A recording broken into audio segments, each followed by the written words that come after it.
estas sillas son mortales para mí, pero bueno, son muy bajitas para las vaquitas. El presidente no, son para todos. Son para todos.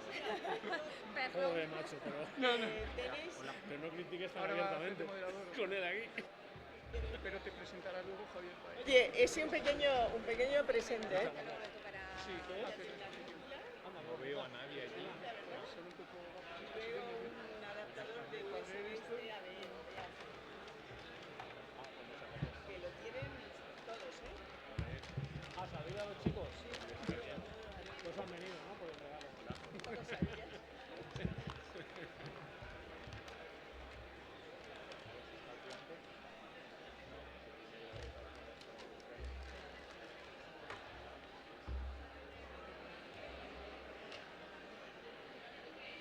bienvenida. Gracias. ¿Qué pasa? ¿Por qué tío no va esto? Estoy preguntando porque no tenía ni idea de cómo. Ahí, ¿en dónde? ¿Pero en la puerta o...? Sí, en la puerta. Porque luego el parking casi entro y no sé. Ah, sí. Bueno, Bueno, pero claro, tu matrícula estaba verificada, o sea Mira, a que ver, podías entrar.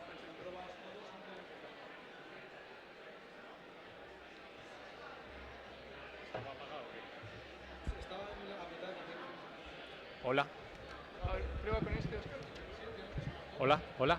Hola, hola, hola.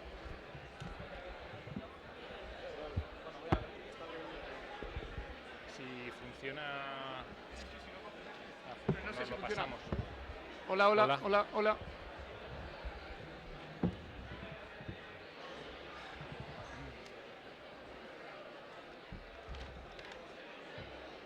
¿Estudiaste Mira qué ingeniería chulada es química? esto. No, esta es ingeniería química. ¿En dónde era? Qué bonito. En la Recompra. Bien, ¿no? Hola. Buenas tardes. Ahora sí, ahora sí. Buenas tardes. Bueno, pues bienvenidos y gracias por estar en esta sesión de Innovauto UPM, que es la 10ª edición que se hace de esta serie de conferencias denominadas Innovauto. Y bueno, pues vamos a proceder con un breve acto de apertura. Voy a ir presentando a las personas que están aquí en la mesa conmigo y les voy dando la palabra para que bueno, pues os transmitan el mensaje que consideren oportuno. Voy a empezar por la profesora Blanca Arenas, que está sentada aquí en el extremo derecho de la mesa, para que os dirija unas palabras. Blanca. Muy bien, muchas gracias, director. Gracias a todos por estar presentes. Nos acompañan hoy los alumnos de Ingeniería del Transporte y profesionales de la Asociación de Profesionales de Automoción, de la Asociación Española de Profesionales de Automoción. Muchas gracias a todos por estar hoy presentes. Nos acompañan también profesores del Grupo de Ingeniería de Vehículos y Transportes de la Escuela del Departamento de Ingeniería Mecánica, a los cuales pues agradezco enormemente la presencia.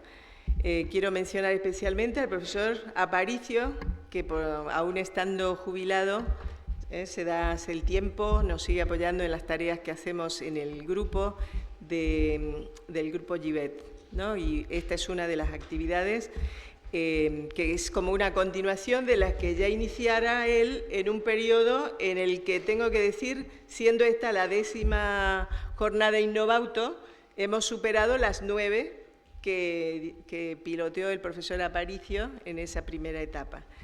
No es por nada, profesor Aparicio, pero ya vamos por la número 10. Van a participar en la sesión de hoy 6 alumnos. Han sido tutelados por profesores y por profesionales de ASEPA y contamos además hoy con la presencia de una persona de Repsol, con la señora María Chirita, que dará la conferencia central, a la cual también le agradecemos y por medio de ella a las personas del equipo del que ella proviene, ¿no? Que siempre nos apoyan en estas actividades.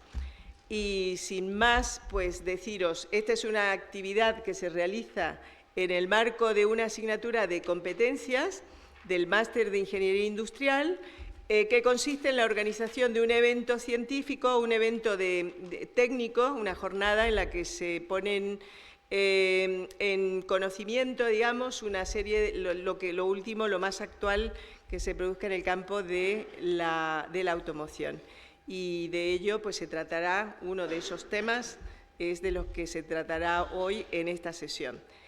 Los alumnos son 6, han trabajado de forma muy notable para preparar este evento y invito, antes lo hacía el profesor Aparicio, pero yo tengo que invitar a los que están presentes hoy, a los alumnos, a prestar atención porque son temas de mucho nivel y además de mucha actualidad que será muy útil en el desempeño profesional que os espera dentro de muy poco.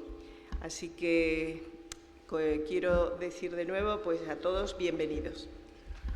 Muchas gracias.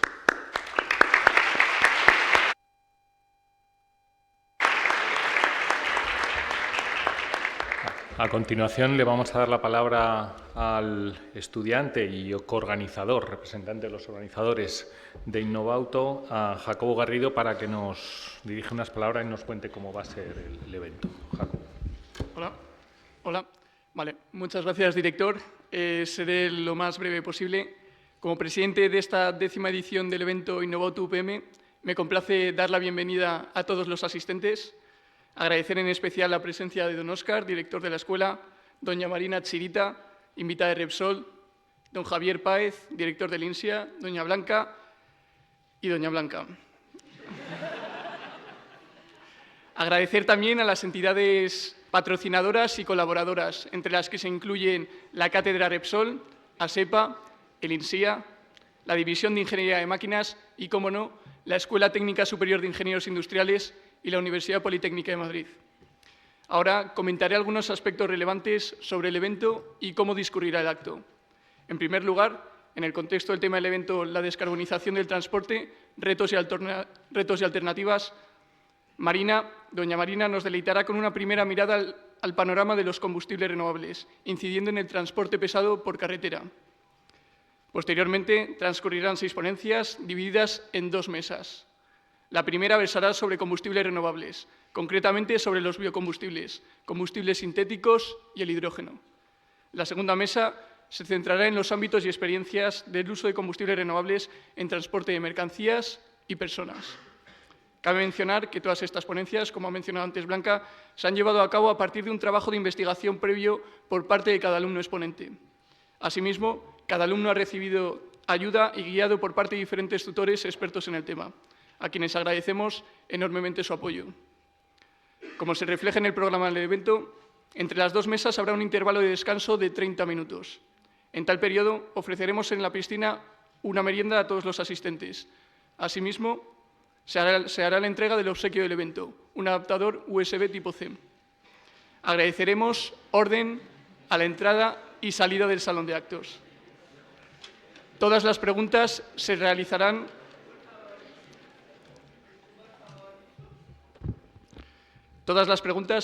al finalizar todas las presentaciones, pudiéndose reflejar en el espacio habilitado para ello en el código QR de la entrada, en el que se puede modificar la respuesta.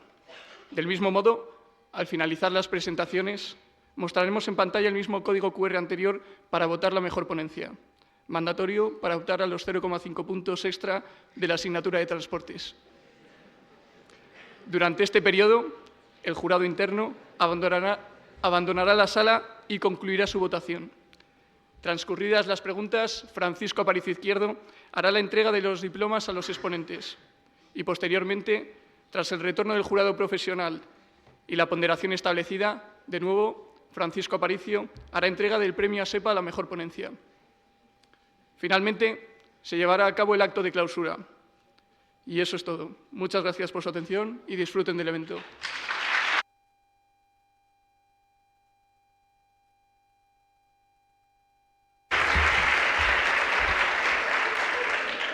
Muchas gracias, Jacobo. Muchas gracias por explicar también el desarrollo de la jornada. Muchas gracias por el regalo, por el adaptador. Está aquí, muy chulo. La verdad es que es muy útil, evidentemente. Bueno, vamos a continuar con Vamos a continuar con la presentación de los ponentes de la mesa y, en este caso, sentado aquí a mi derecha está el profesor Javier Páez, que es el actual director del Instituto Universitario del Automóvil, pues también para que os dirija unas palabras. Bueno, buenas tardes a todos y director, Blanca, compañera Blanca, Marina, Jacobo. Bueno, muchas gracias a todos por vuestra presencia y bueno, como os veo a todos me he quedado asombradísimo porque estáis todos con ordenador. ¿Vais a tomar notas o tenéis que hacer un resumen o algo de...? Me he quedado alucinado. Bueno, en cualquier caso, muchas gracias por asistir. Creo que quería destacar un par de cosas, un poco también en continuación de lo que han hablado mis compañeros. En primer lugar, es la dimensión docente del evento de hoy.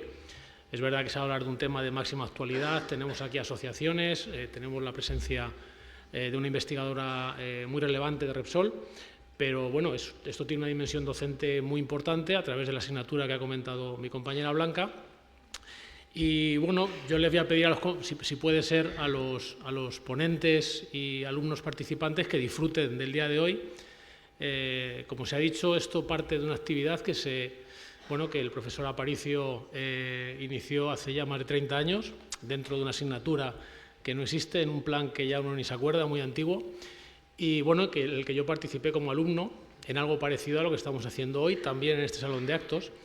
Y bueno, os puedo decir que es uno de los recuerdos más gratificantes que me queda de la carrera, porque bueno, se pasa, vamos a decir, de regular a regulín, pero bueno, esto queda de por vida, se supera aquí un listón importante, que es hablar en un salón, aunque seáis la mayoría compañeros, digamos que impone muchísimo, que sepáis que impone si no lo habéis hecho. Y bueno, pues puede que tengan nervios, puede que haya muchas cosas, pero de luego para ellos va a ser de una utilidad fundamental en el futuro, así que, bueno, que disfruten de ello. La otra parte que quería un poco destacar es la elección, el acierto, creo, en la elección de la temática, la descarbonización en el transporte. Es uno de los temas, como sabéis, más relevantes en la actualidad en relación con los vehículos y con el transporte. Seguramente si hubiéramos estado aquí hace 20 años, pues estaríamos hablando de cómo mejorar los motores de gasolina, los motores diésel, los filtros, cómo mejorar la potencia, y hoy estamos hablando en la propulsión de otras muchas cosas. Hablamos de cuál va a ser la tecnología de futuro, hay un abanico abierto espectacular de propulsión, motores térmicos, como sabéis, híbridos, eléctricos puros, el hidrógeno entrando, como nos va a hablar también Marina, pues todo tipo de nuevos combustibles renovables, sintéticos. Bueno, el abanico para vosotros en los próximos años creo que en este ámbito es espectacular y bueno, un reto fundamental de futuro, ¿no?, para la ingeniería. Y bueno, en este sentido, pues en mi papel, en este caso hoy, de director del instituto, también en el instituto, en nuestra actividad de I+D, pues supone una actividad desde la última década, 15 años, muy relevante y continuará siéndolo seguro. Así que, como decía, pues espero que disfrutéis de los ponentes, los propios alumnos, por supuesto de Marina, y bueno, agradeceros y felicitaros por haber tenido voluntariamente el acierto de venir a la sesión de hoy. Así que muchas gracias y suerte a todos. Gracias.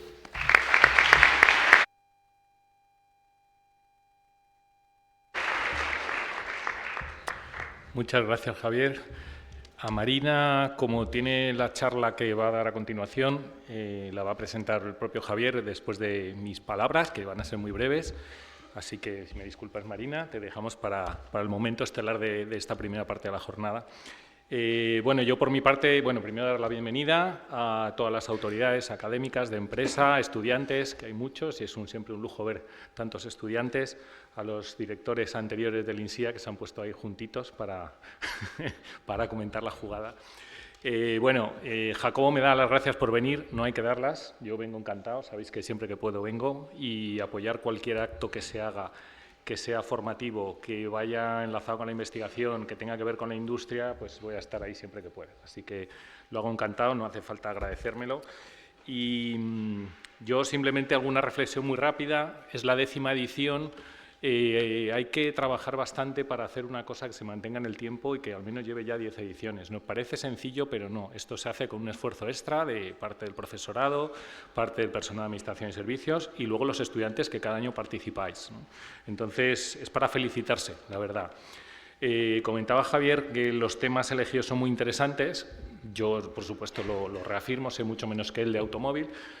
Pero es que siempre lo son, porque es que siempre el mundo del automóvil está cambiando tanto que todos los años las ponencias que vienen son interesantísimas, ¿no? Tú hablabas de los filtros, del diésel, pero me acuerdo de haber estado hablando aquí de los automóviles conectados, de, yo qué sé, miles de cosas, de la regulación de las euro tal, de los motores, etcétera, ¿no? Así que la verdad es que siempre hay mucho tema para hablar en automóvil y en la escuela tenemos la gran suerte de tener el INSIA, que es una entidad puntera en esto y que nos lleva de la mano siempre estando muy cerca de las empresas, ¿no?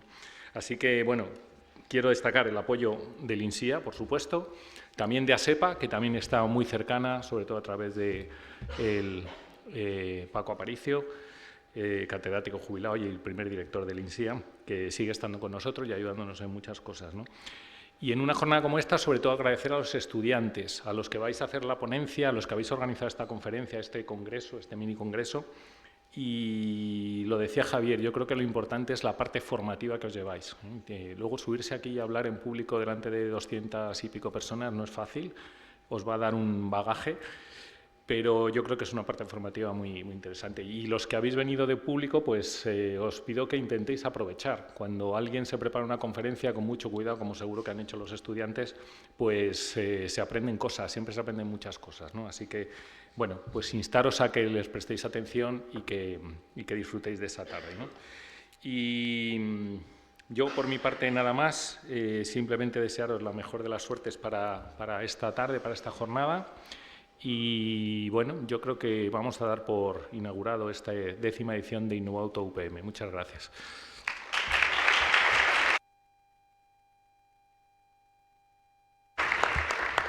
Y ahora, para formalizar esa primera parte, pues Javier Páez nos va a leer unas palabras sobre nuestra ponente Marina Chirita. Gracias, Óscar. Bueno, a pesar de la juventud que vais a notar en la ponente, es una investigadora con un currículum impresionante y me vais a permitir que lea para que no me deje nada. Bueno, como sabéis, pertenece o trabaja en Repsol como científica de diseño de productos y es licenciada en Ingeniería Química por la Universidad Rey Juan Carlos. Bueno, su labor de investigadora se ha centrado fundamentalmente en la formulación de combustibles renovables, que es el tema de su ponencia, y su aditivación, con especial interés en la competición, aplicación en la competición y aplicando también técnicas de Machine Learning y técnicas y diseño inteligente en esta actividad de investigación. Además, es miembro de numerosas organizaciones, grupos de interés en la industria energética, como CONCAVE, y bueno, también ha estado trabajando anteriormente en su ya currículum bastante extenso en el desarrollo de aplicación de herramientas de simulación en el área de exploración y producción. Así que, Marina, cuando quieras, tienes la palabra. Muchas gracias.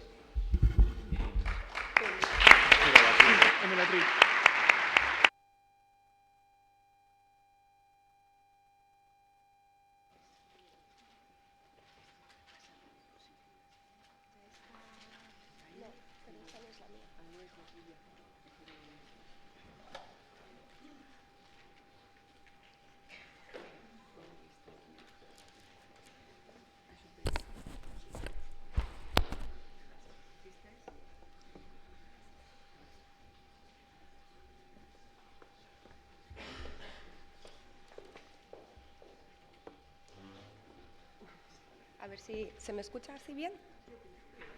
Bien. Vale, muchísimas gracias por la tan buena presentación que me habéis hecho y también agradecer que nos habéis invitado a este acto. Y bueno, vengo hoy desde Repsol para contaros sobre los combustibles renovables, que son una solución cero emisiones netas de CO2 para el transporte pesado por carretera. Bueno, estos son los 3 bloques que vamos a ver un poco de contexto, qué es lo que son los combustibles renovables y sus rutas de producción y las características de estos combustibles parafínicos. Bueno, empezando con el cambio climático, todos sabemos que esto se debe a una acumulación paulatina de las emisiones de gases de efecto invernadero, que también las conocemos como GEI, en la atmósfera. Y esto es importante, que es un efecto a nivel planetario. Entonces, en el Acuerdo de París del 2015, por primera vez, todos los países del mundo 196 países que Unión Europea votó como entidad propia, acordaron hacer un esfuerzo para hacer frente a estos cambios, cambios climáticos. Entonces, este tiene como objetivo limitar el calentamiento global muy por debajo de 2 grados centígrados, preferiblemente a 1,5 grados centígrados, y alineados con este objetivo se ha acordado alcanzar el máximo de las emisiones de CO2 lo antes posible para lograr la neutralidad climática en 2050. Para hacer esto, pues lo que tenemos que hacer es disminuir las emisiones. Lo que implica es que tenemos que aumentar la ambición y de esta forma pues proponer soluciones o que no tengan emisiones o que sean de un balance neto nulo de emisiones de CO2, y así pues podemos hacer frente a este cambio. Para poner algunos números, en este caso para el sector transporte, en el año 2019, que es el año pre-COVID, el 30% de todas las emisiones en la Unión Europea fueron las causantes por el sector transporte, en la gráfica de la izquierda, y en la gráfica de la derecha lo vemos por el modo de transporte. Y aquí es donde vemos, y es llamativo, ¿no?, que el 72% de estas emisiones se debieron al transporte por carretera. Y también con estos números, y junto que en las últimas 3 décadas el sector transporte fue el único en el que vio incrementadas estas emisiones de gases invernaderos, pues es crítico para abordar este tema y frenar el calentamiento global. Ahora, ¿cuáles son las rutas para descarbonizar el transporte? Pues nosotros lo que planteamos son 2 plataformas, la plataforma de los combustibles renovables y la electricidad. En los combustibles renovables tenemos los combustibles avanzados, biocombustibles avanzados y combustibles de huella de carbono negativa, y los e-fuels, que estos 2 son combustibles líquidos, y el hidrógeno renovable, que para que sea renovable tiene que ser hidrógeno verde. Los biocombustibles avanzados y los e-fuels son una alternativa muy atractiva, porque estos 2 se conocen como combustibles drop-in, es decir, que actualmente tienen una solución y una aplicación inmediata. Los podemos aplicar desde sistemas de almacenamiento, transporte y hasta en los motores de combustión que estamos utilizando hoy en día. Por eso tienen una gran ventaja frente a las otras 2 rutas. También es verdad que estos se pueden aplicar a cualquier tipo de transporte, sea terrestre, que es vehículo ligero y pesado, aviación o marítimo. Estos últimos 3 sectores, que es vehículo pesado de larga distancia, aviación y marítimo, son unos sectores que tienen un reto bastante importante a la hora de descarbonizar, porque tanto el hidrógeno como la electricidad están aún en una etapa de desarrollo, con lo cual su despliegue va a ser más lento.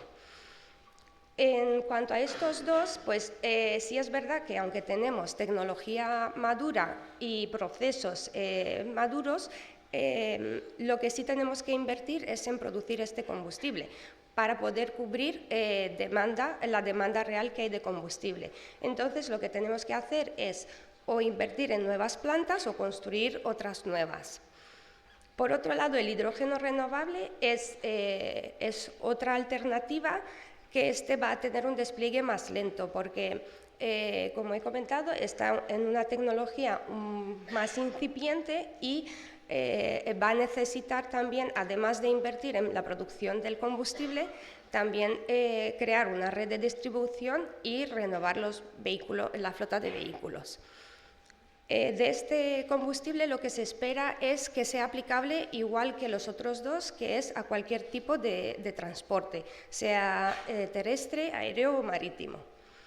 De forma similar tenemos la electricidad, y en este caso también va a tener un despliegue más lento y además de invertir en producción del combustible, en este caso de la electricidad, la red de distribución y la flota de vehículos, En este caso es una solución que le vemos aplicación en vehículos ligeros o de poca autonomía, pero no le vemos de gran aplicación en otros sectores como vehículos de larga distancia, pesados de larga distancia, en aviación o en marítimo. Entonces, ¿por qué estamos defendiendo de que las rutas de los biocombustibles avanzados y los sintéticos son igual de válidas que la electricidad o el hidrógeno?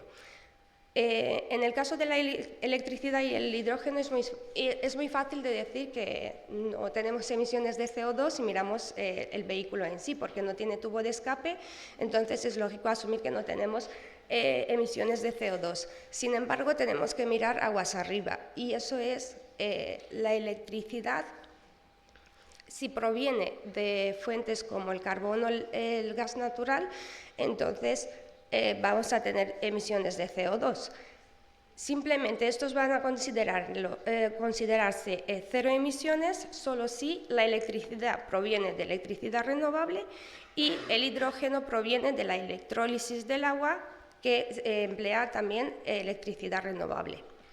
Por el otro lado, los combustibles avanzados y los sintéticos, como los aplicamos en los vehículos que tenemos hoy en día, implica que vamos a tener un combustible que lo vamos a quemar, por lo tanto vamos a producir CO2. Pero ese CO2 es un CO2 que previamente se ha absorbido, sea en el caso de los biocombustibles por la atmósfera, por la propia biomasa durante su vida útil, y en el caso de los combustibles sintéticos, absorbido durante su producción, que es en fuentes concentradas o del aire. Vale. Bueno, ahora, ¿qué es lo que son los combustibles? ¿Qué consideramos que son combustibles renovables? Pues son aquellos que son químicamente equiparables a los combustibles convencionales, pero tenemos un proceso para obtenerlos diferente. Tenemos por un lado los biocombustibles avanzados, que podemos obtenerlos de residuos y materias primas renovables, por lo que los consideramos cero emisiones netas, y también estos tienen la ventaja de que al reutilizar los residuos como materias primas fomentamos la economía circular. Y de estos, mediante diferentes procesos, podemos obtener productos como el biometanol, bioetanol, bioGLP, biojet o el hidrobiodiesel. Por otro lado, los combustibles sintéticos, que son una de las principales alternativas para reducir las emisiones junto con la movilidad eléctrica y el hidrógeno renovable, mediante captura de CO2 e hidrógeno renovable podemos obtener productos como el GLP, gasolina, jet o diésel. En este caso, bueno, como he comentado ya, es que lo tenemos que aplicar a cualquier tipo de movilidad. Aquí lo que tenemos, pues esto, los biocombustibles avanzados, tenemos el esquema de la reducción de la huella de carbono. Estos, como se producen a partir de residuos orgánicos, en su caso, este CO2 ya ha sido absorbido, o también tenemos una parte en la que el CO2 se ha computado ya en la vida útil, como por ejemplo en los residuos sólidos urbanos.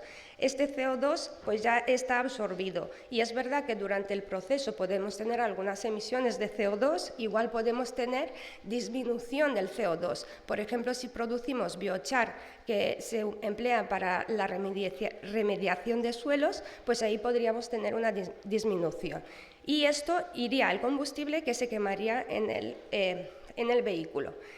Aquí es importante que son emisiones netas cero de CO2 en uso, en el tubo de escape, es decir, todo lo que estoy emitiendo ya previamente lo he capturado. Vale. Aquí tenemos las diferentes rutas de producción. La más importante es la transformación lipídica, donde la materia prima que entra al proceso son aceites utilizados o grasas residuales. Estas entran en un proceso que lo llamamos hidrotratamiento, que posteriormente el producto que sale se isomeriza para, por ejemplo, mejorar algunas propiedades del producto, como las propiedades de frío. Y a raíz de ahí obtenemos productos tipo diésel. pero sería un diésel renovable.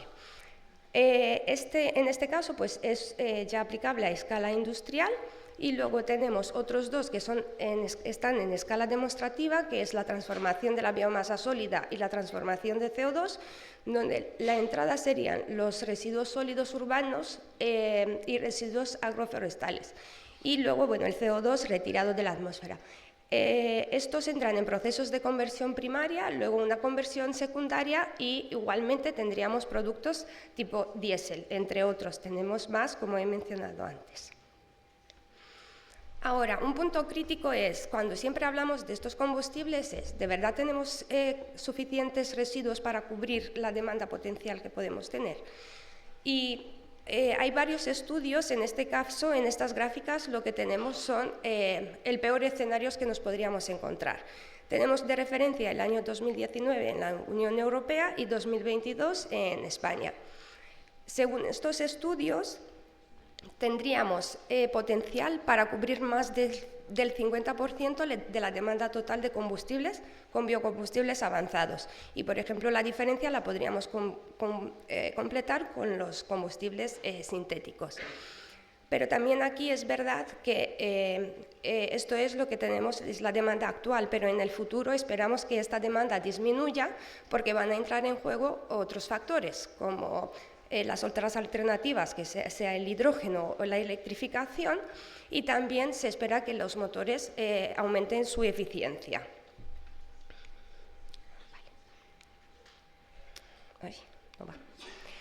Vale. En cuanto a los combustibles sintéticos, pues de manera similar que los biocombustibles avanzados, esto se obtiene del CO2 capturado junto con el hidrógeno renovable. Aquí lo que tenemos es la reducción de huella de carbono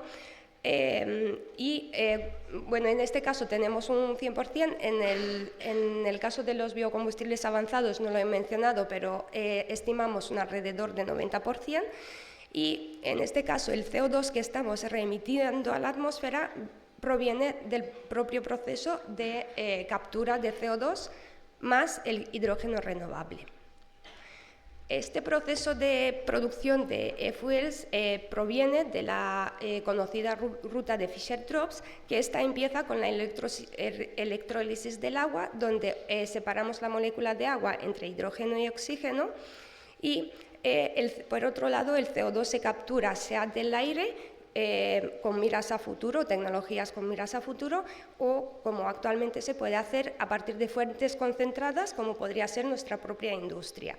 Entonces, este hidrógeno y el CO2 entrarían en una reacción de reverse water gas shift, donde obtendríamos un syngas, que se llama, que es el monóxido de carbono, que junto con el hidrógeno son los reactivos para obtener para dar lugar a la reacción de Fischer-Tropsch y obtener un crudo sintético. Este crudo sintético se tiene que someter a varios procesos de mejora para obtener diferentes productos que serían pues, los equivalentes a LPG, gasolina, jet o diésel. Vale. Ahora, para ya centrar un poco más el foco, vamos a ver la calidad y las características de los combustibles cero emisiones netas, que serían los equivalentes a los diésel, ¿no? Entonces, estos productos, que pueden ser el HVO, conocido como el aceite vegetal hidrotratado, o el gasóleo sintético o diésel, son maduros tecnológicamente de tal forma que tienen su propia normativa. Esta normativa es la EN 15940 y establece cuáles son los requisitos de calidad mínimos necesarios para que cumplan estos combustibles. Para poner un poco de contexto más claro, nuestro gasóleo A, que encontramos en las estaciones de servicio, ya rige por una normativa, que es la EN 590. Como lo vamos a usar en el mismo tipo de motorización, pues tenemos su equivalente para estos combustibles parafínicos, que es la que acabo de mencionar, la EN 15940. Estas lo que establecen son propiedades y límites mínimos y máximos que permiten estos combustibles para que puedan ser utilizados.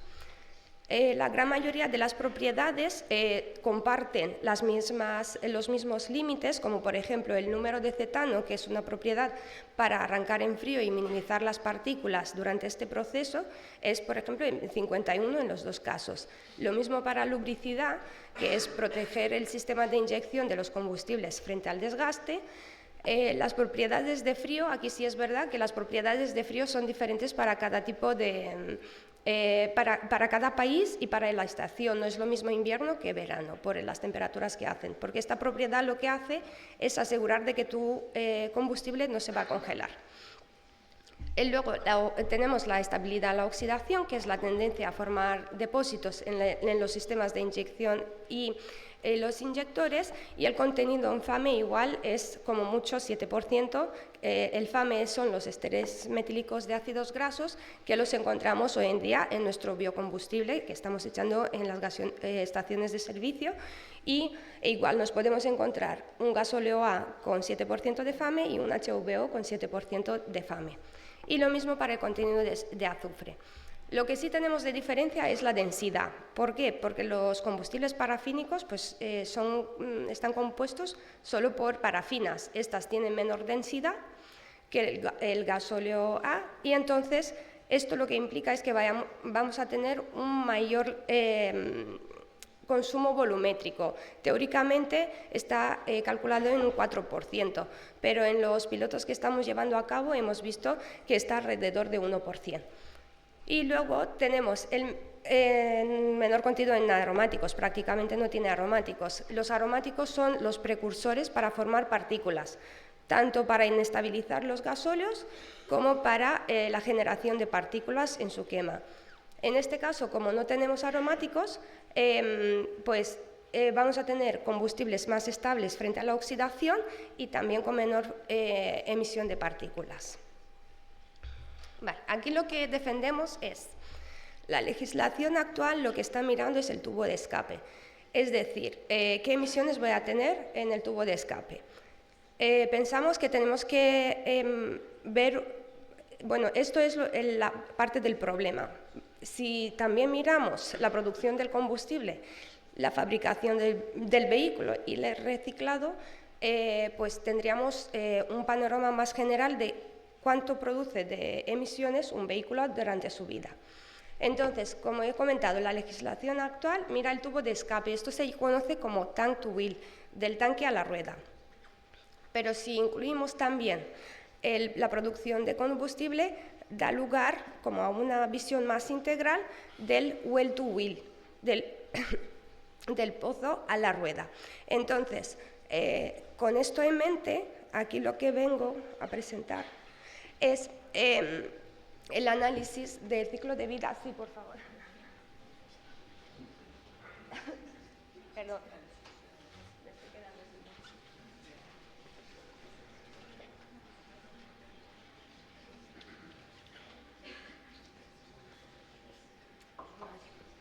Ya he vuelto, creo.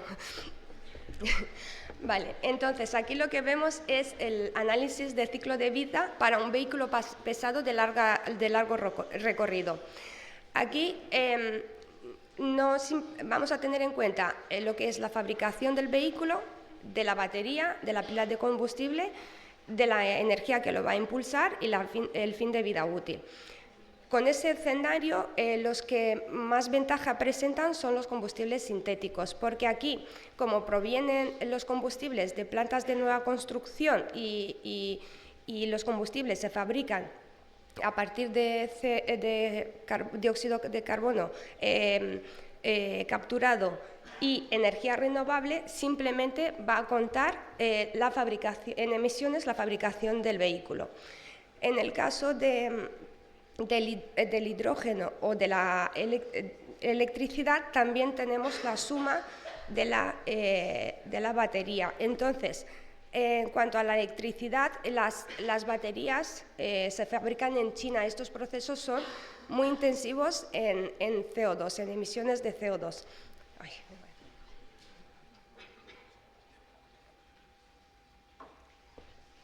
Entonces, como son muy intensivos en emisiones de CO2, esto se ve muy penalizado en lo que son las emisiones por carga de tonelada y por kilómetro recorrido.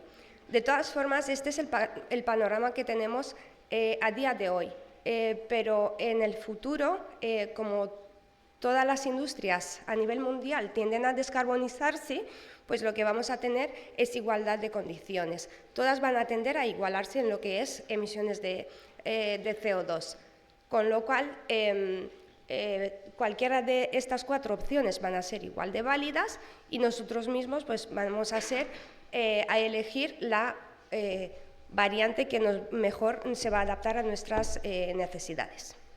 Y esto es todo. Gracias.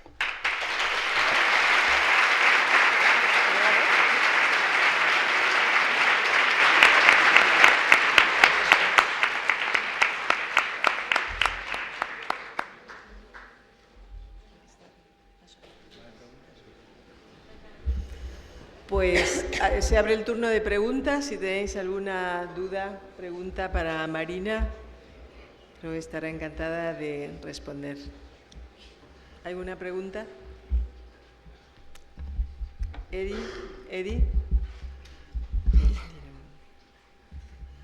Gracias.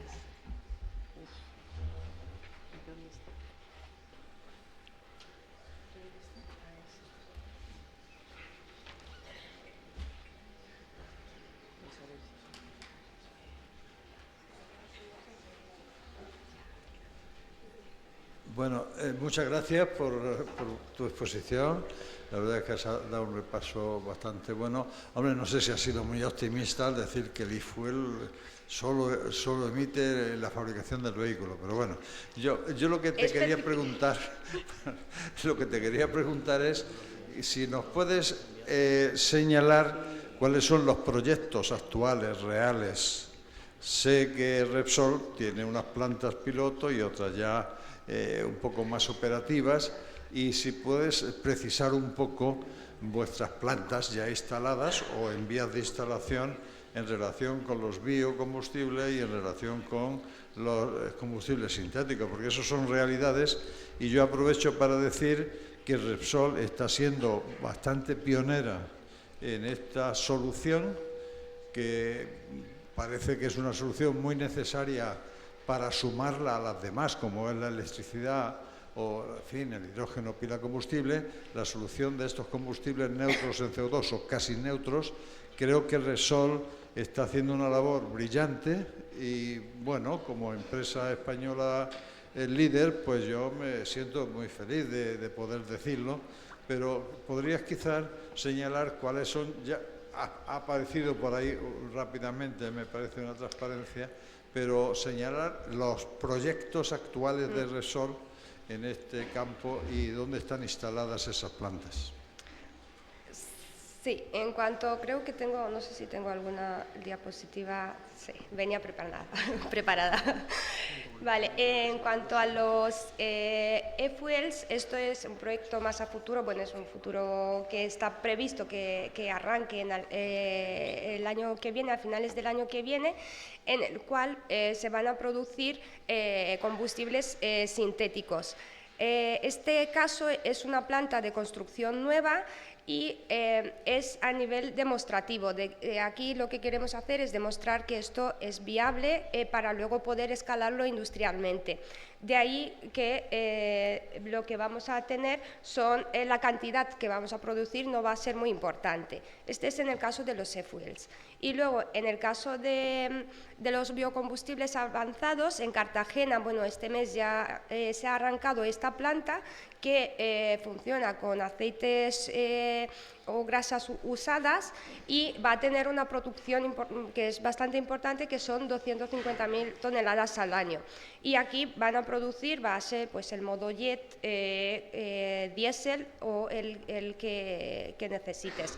Pero sí, este es con una unidad de hidrotratamiento que va a producir HVO.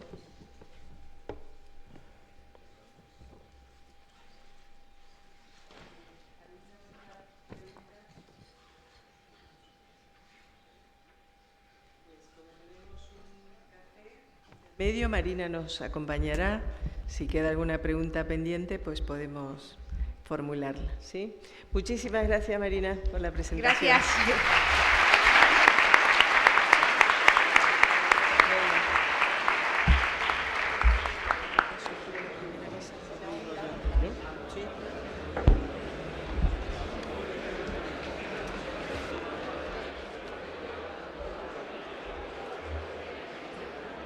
Vale, venga. Por favor. Sé que estáis esperando espectacularmente y estáis nerviosos por las ponencias, así que vamos a dar paso a la primera mesa redonda, que es la mesa 1, que va a tratar sobre combustibles renovables, biocombustibles sintéticos e hidrógeno. Tiene la palabra Jacobo Garrido.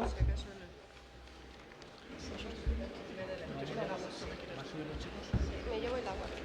¿Suben los tres o qué? Sí, son tres, ¿no? Sí. Jacobo, Lucas y Guillermo, por favor, subís a la mesa.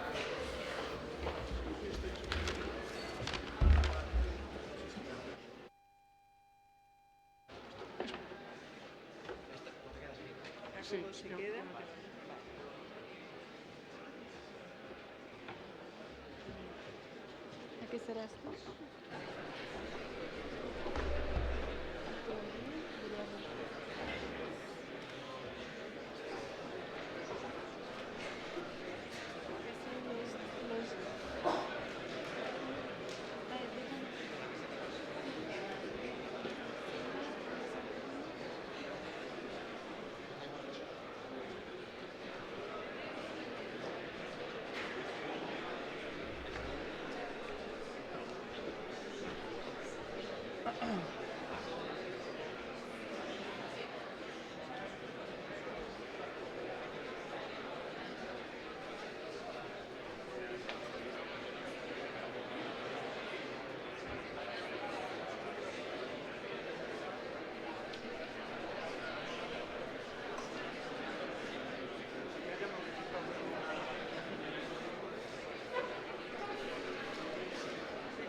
¿Se escucha?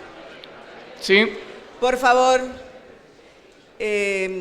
voy a poner en evidencia algo que ha dicho el director. Vosotros sois muchos, aquí pocas personas. Cualquier conversación que mantengan de a pares y con muchos pares se transmite de una forma que aquí digo que incomoda y puede poner más nervioso. Son vuestros compañeros, os pido que les escuchéis. Si alguien no se puede quedar callado o callada, que se duerma o atienda. Veo muchas personas con ordenador, ¿sí? Que atienda al ordenador, pero por favor, un respeto para los compañeros. Muchas gracias. Juan Pedro. Muchas gracias, Blanca. Entonces, procederé con la presentación que me corresponde. Yo os hablaré sobre los biocombustibles. Ciñéndome al tiempo disponible, daré una pincelada al panorama general de los mismos. Bueno, aquí podemos ver un observable índice y camino que seguiremos a lo largo de esta presentación, desde los tipos de biocombustibles, materias primas y tecnologías de producción, hasta algunas aclaraciones de conceptos que inducen a error, datos relevantes sobre los biocombustibles, revisión de la sostenibilidad dentro de este tema y unas conclusiones finales a modo de resumen y cierre. Bueno, respecto a los tipos de los combustibles, los podemos discriminar según su estado físico o su origen. Comentaré solamente algunos de cada tipo para ajustarme al tiempo, ya que existen múltiples de todos ellos, como muy bien ha comentado Marina. Asimismo, aunque los biocombustibles sólidos no tienen aplicación directa en automoción, se nombran por completitud del tema general. Yendo al estado físico, los podemos clasificar como sólidos, líquidos y gaseosos. Entre los líquidos encontramos el biodiesel, bioetanol y el bioqueroseno. El biodiesel y el bioqueroseno obtenidos a partir de aceites vegetales y grasas animales. Mientras que el biodiesel se utiliza para motores de combustión diésel, el bioqueroseno se utiliza para aviación. El bioetanol se obtiene a partir de cultivos de caña de azúcar, maíz y remolacha y se utiliza en motores de gasolina. Posteriormente nos encontramos con los biocombustibles gaseosos, entre los que encontramos el biogás y el hidrógeno. El biogás obtenido a partir de la descomposición de materia orgánica, obteniendo metano y dióxido de carbono. El hidrógeno se puede obtener de diferentes maneras, entre ellas la gasificación de la biomasa y la electrólisis. Puede servir para centrales térmicas o incluso para para los propios vehículos, como combustible en los propios vehículos. Y los sólidos nos encontramos con madera, básicamente leña, pellets y briquetas, y carbón vegetal, a la que se ha realizado una carbonización de la madera. Según su origen, podemos distinguir 3 tipos: de primera generación, obtenidos a partir de cultivos energéticos; de segunda generación, biocombustibles obtenidos a partir de residuos agrícolas y forestales; y de tercera generación, a partir de algas y biomasa lignocelulósica. Bueno, la materia prima es el componente fundamental para la producción de biocombustibles. Se refiere a cualquier material biológico renovable que puede ser transformado en energía. Encontramos diferentes tipos y criterios de selección. Respecto a los cultivos energéticos, son comunes la caña de azúcar, el maíz, la palma africana y ahora está surgiendo la jatrofa. La caña de azúcar sirve para la producción de bioetanol. El maíz y la palma africana se han utilizado bastante para la producción de biodiesel. La jatrofa tiene el beneficio de que es un cultivo energético no alimenticio, por lo que es un buen potencial para biodiesel y no compite con cultivos alimentarios. Respecto a los residuos agrícolas y forestales, nos encontramos con restos de cosechas como tallos, hojas, cáscaras y otros residuos, astillas de madera con residuos de la tala de árboles y la poda e incluso estiércol con residuos de animales de granjas. Por último, nos encontramos con las algas, que se caracterizan por su rápido crecimiento y capacidad para producir aceite. Respecto a los criterios de selección, los seleccionamos según la disponibilidad. El biocombustible debe ser abundante, la materia prima debe ser abundante y renovable. Eficiencia: cuanto mayor el contenido energético tenga la misma, mejor. Ha de ser fácil de convertir.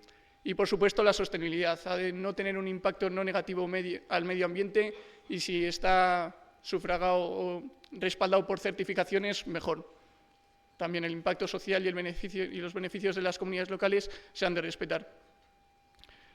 Las tecnologías de producción son los procesos que se utilizan para convertir la materia prima en energía utilizable. La elección de la tecnología depende del tipo de biocombustible que se desea producir, la materia prima disponible y los objetivos económicos y ambientales. Repasaremos brevemente los procesos mostrados mediante el siguiente esquema: qué producen, a partir de qué materia prima y cómo se producen.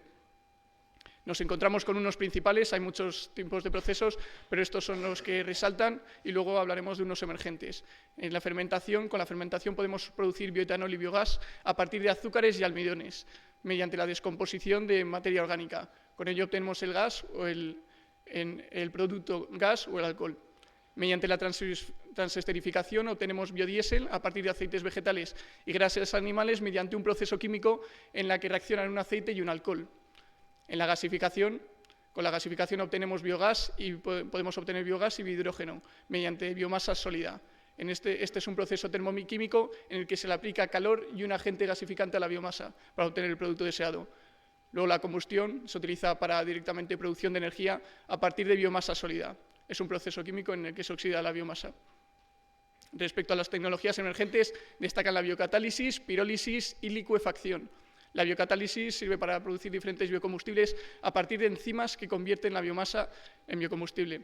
La pirólisis sirve para producir biocombustibles líquidos y gases a partir de una descomposición térmica de la biomasa, y la licuefacción sirve para obtener biocombustibles líquidos aplicando calor y presión a la biomasa. Cabe decir que la pirólisis es un proceso prometedor para biocombustibles de segunda generación, es decir, residuos agrícolas y forestales, y la licuefacción tiene el beneficio de que admite una amplia gama de materias primas. Algunas aclaraciones. Primero, diferenciar el bioetanol y el biodiesel. La podemos diferenciar respecto a la materia prima, el proceso y el producto final. El bioetanol se obtiene a partir de cultivos energéticos, mientras el biodiesel se obtiene a partir de aceites vegetales y grasas animales. También la podemos diferenciar por su proceso, obteniéndose el bioetanol a partir de un proceso de fermentación y el biodiesel a partir de un proceso de transesterificación. Por último, el producto final, el bioetanol es un alcohol líquido y el biodiesel es un combustible similar al diésel. Respecto a la primera y segunda generación, los biocombustibles de primera generación son aquellos obtenidos de cultivos energéticos y los de segunda generación de residuos agrícolas y forestales. Diferenciemos la pirólisis de la combustión, ambos se obtienen por descomposición de biomasa, sin embargo, la pirólisis se realiza en ausencia de oxígeno y la combustión con oxígeno. Para diferenciar la licuefacción y la gasificación, nos encontramos que en el primero, en la licuefacción, obtenemos un líquido a partir de la aplicación de calor y presión a la biomasa. En la gasificación obtenemos un gas a partir de aplicar un calor y un agente gasificante al gas. Por último, la biocatálisis se obtiene a partir de enzimas que funcionan como catalizador para convertir la biomasa en biocombustibles. En esta diapositiva podemos apreciar la información más relevante relativa a los biocombustibles, desde organizaciones monitoras y reguladoras hasta informes, estudios y controversias surgidas. Respecto a las organizaciones internacionales, estas ofrecen datos acerca de la superficie, producción de cultivos y consumo de biocombustibles a nivel mundial. Destacan la FAO, la OECD, Eurostat, que se centra en la Unión Europea, y la Agencia Internacional de la Energía. Respecto a algunos informes y estudios predominantes son el Global Biofuels Outlook, the Biofuels Digest and the Renewable Fuels Association. Ofrecen una perspectiva global sobre el mercado de biocombustibles y publican noticias y análisis sobre su impacto medioambiental. Respecto a la evolución de los últimos años, cabe destacar que la superficie mundial dedicada a los biocombustibles se ha triplicado, pasando de 20 a 70 millones de hectáreas en tan solo 20 años, imperando los cultivos de caña de azúcar, la soja, el maíz y el aceite de palma. Este crecimiento no hubiese sido posible sin las políticas de apoyo a las energías renovables. Finalmente, han surgido tres principales controversias relativas a los biocombustibles: la seguridad alimentaria, por la posible competencia por cultivos alimenticios y el aumento de precios, el cambio climático por el uso de pesticidas contaminantes y la deforestación, con la tala de árboles para reasignar el terreno a espacios de cultivos. Aquí tenemos algunos datos concretos, nos centraremos en España y Europa. Conocer que en España, en 2020, el consumo total de energía nacional a partir de biocombustibles fue del 5,8%, mientras que en Europa fue del 7,5%. Ahí nos encontramos un poco por debajo de Europa. También conocer que los mayores productores de biocombustibles fueron Estados Unidos, Brasil e Indonesia. Por verlo en una gráfica, aquí lo podemos ver mejor, cómo España está luchando. Estados Unidos se encuentra a la cabeza y le siguen Brasil e Indonesia. En ese mismo momento, en 2020, según la previsión de la Agencia Internacional de la Energía, producimos 170 millones de toneladas en todo el mundo. Y se esperan, según la previsión que han hecho, que en 2040 llegamos a 440 millones de toneladas en la producción mundial. Os muestro esta gráfica, es interesante. Esto es solamente sobre la evolución del consumo del mundo en biodiesel, como a partir del año 2000 al 2020 tuvimos un incremento exponencial en el consumo mundial de biodiesel, encabezando la Unión Europea y siguiéndole Brasil e Indonesia. En esta gráfica, es curiosa e interesante, podemos ver la producción de biocombustibles en unidades de energía a partir de materias primas tradicionales y avanzadas. La columna de la izquierda se corresponde con la situación actual y la de la derecha con las previsiones para 2030. Si nos fijamos en la Unión Europea, en las dos columnas de la Unión Europea, observamos un decrecimiento notable de la producción de biocombustibles a partir de materias primas tradicionales. Esto es, fijándonos en la barra verde de la UE, se hace más pequeña que la azul según las previsiones para 2030. Asimismo, podemos observar que la franja roja de la UE es más grande que la negra, lo que indica que aumentará la producción de biocombustibles en la UE a partir de materia prima avanzada, es decir, de cultivos no alimentarios, entre ellos. La sostenibilidad es un pilar fundamental en la producción de biocombustibles. Es crucial asegurar que esta producción se desarrolle de manera responsable. De no ser así, nos estaríamos nos encontraríamos con problemas como la deforestación, el cambio de uso de suelo, que pueda afectar a la seguridad alimentaria y el acceso a la tierra, el control de las emisiones de gases de efecto invernadero, donde hay que evaluar el proceso de producción completo, como ha comentado antes Marina, hay que evaluar el proceso total, y la contaminación del agua por el uso de fertilizantes y pesticidas. Respecto al impacto social, se han de respetar los derechos de las comunidades locales, garantizar unas condiciones laborales dignas y evitar la inseguridad alimentaria. Se han planteado y desarrollado estrategias para acometer estos desafíos mediante certificaciones que garantizan que la producción de biocombustibles cumple con criterios ambientales y sociales. Se han de seguir buenas prácticas agrícolas y fomentar la investigación e innovación y apoyar la causa de las políticas públicas. Y evitar la inseguridad alimentaria. Se han planteado y desarrollado diferentes estrategias para acometer estos desafíos y, bueno, también han surgido diferentes iniciativas globales que reúnen a diferentes actores del sector para promover la sostenibilidad en la producción y el consumo de biocombustibles, como puede ser la RSB, la Mesa Redonda sobre Biocombustibles Sostenibles, Bonsucro o la Directiva Europea de Energías Renovables o RED II. Podemos extraer un gran número de conclusiones de los biocombustibles, si bien sintetizaré una conclusión final mediante el siguiente comentario. Hemos visto que los biocombustibles emergen como una alternativa inicialmente prometedora para abordar la crisis energética y climática, pero su adopción a gran escala se ve obstaculizada por desafíos significativos que incluyen la competencia con la seguridad alimentaria y la biodiversidad, así como preocupaciones sobre su eficiencia y su impacto ambiental. Si bien ofrecen una reducción de emisiones de gases de efecto invernadero en comparación con los combustibles fósiles, es esencial abordar estos problemas de manera integral y considerar su lugar dentro de un panorama energético más amplio, promoviendo una combinación de estrategias renovables para lograr una transición efectiva hacia un futuro energético más sostenible y equitativo. Muchas gracias por su atención.